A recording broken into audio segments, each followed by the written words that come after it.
भविष्य मल्लिका में अब तक की गई हर एक भविष्यवाणी सत्य हुआ है। आज से 600 साल पहले जो की गई भविष्यवाणी वो अभी सत्य हो रहा है, जैसे कि कोरोना काल, वर्ल्ड वार 3, जो कि उसका समय अभी आ चुका है। और जैसे कि रेड heifer बलि मतलब लाल बच्चे की बलि, इसका भी प्रिडिक्शन कर दिया था। वर्ल्ड वार 3 और लाल बच्चे की बलि ये दोनों एक दूसरे से जुड़ा हुआ है। तो आज की इस वीडियो में इसी के बारे में जानेंगे। वर्ल्ड वार 3 कब तक स्टार्ट हो जाएगा। एक न्यूज आया है, इजराइल में 22 अप्रैल के दिन लाल बच्चे की बलि दिया जाएगा। इजराइल के जेरूसलम में ये बलि होगा। ये बलि इसलिए हो रहा है क्योंकि इजराइल के धर्म ग्रंथ में हजारों साल पहले ये भविष्यवाणी हुआ। अभी तक जो भी 9 बार जो बलि हो चुका है, जब 10वां बलि होगा उसके बाद जो मुस्लिम के धर्म स्थल पर बने अलास्का मस्जिद को तोड़कर ज्यूस का 3rd टेम्पल बनाया जाएगा। तो ये भविष्यवाणी हुआ था, इसको पूरा करने के लिए ये बलि दिया जाएगा। उसके बाद दज्जाल आएगा, उनका मसीहा आएगा ज्यूस का। इसी पर भविष्य मल्लिका की भविष्यवाणी है। जब ये भविष्यवाणी पूरा होगा, अभी 22 तारीख को जब बलि दिया जाएगा, उसके बाद मस्जिद को तोड़कर 3rd टेम्पल बनेगा। उसके बाद ज्यूस और यहूदियों का मुस्लिम के साथ बहुत भयानक युद्ध होगा। युद्ध इतना विकराल होगा कि वर्ल्ड वार का कंडीशन आ जाएगा। जो इजराइल और हमास के बीच युद्ध चल रहा था, ये इसी लाल बच्चे की बलि के रीजन का कारण है, क्योंकि मुस्लिम नहीं चाहते कि उनका अलास्का मस्जिद टूटे।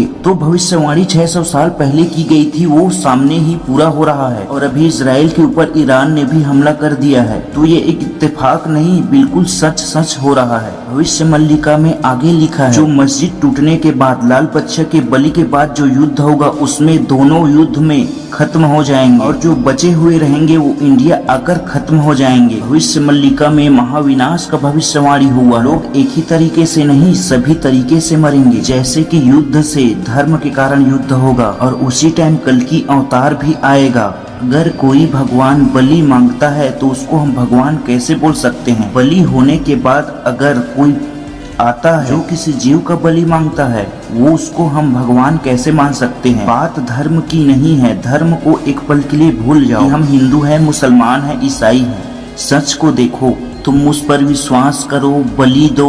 अगर विश्वास नहीं करते हो तो नर्क जाओगे। ऐसी बातें कौन करता है। मैं नहीं जानता कि ये सभी बातें वो ही किए हैं। अगर बाइबल की बातें सच है तो बाइबल को लिखने वाला कोई भगवान नहीं हो सकता, कोई परमेश्वर नहीं हो सकता। या तो बाइबल में कोई हेरफेर हुआ है, कुछ और का कुछ और लिख दिया गया होगा। और अगर ऐसा नहीं तो लिखने वाला ही दज्जाल है, शैतान है। अभी के साइंटिस्ट हैं वो इतने गहरे सोचते हैं। जो हमारे मोबाइल का प्रोसेसर है, कोडिंग है, इंसान इतना गहरा जा चुका है। इतना बड़ा जो परमेश्वर होगा, जो पूरे दुनिया को बनाया होगा, उनका इतना छोटा सोच नहीं होगा कि मुझे तुम बलि दो ऐसा बोलेगा। धर्म को भूलकर इंसानियत के नजर से सोचो।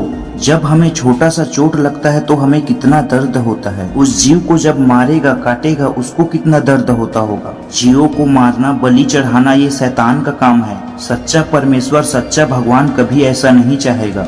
जो बलि दिया जा रहा है वो बाइबल में लिखा है। बाइबल में लिखा है, मेरे अलावा सभी देवता शैतान है। और हिंदू धर्म बोलता है, तुम जिस रूप में मुझे पूजोगे मैं उसी रूप में आपको मिलूंगा। बाइबल में ये भी लिखा है कि तुम मुझ पर विश्वास नहीं करोगे तो नर्क जाओगे, अनंत काल तक सड़ोगे। और हिंदू धर्म में बोलता है, तुम जैसा कर्म करोगे वैसा ही फल होगा। आप जितना पाप करोगे उसी हिसाब से तो आपको फल मिलना चाहिए।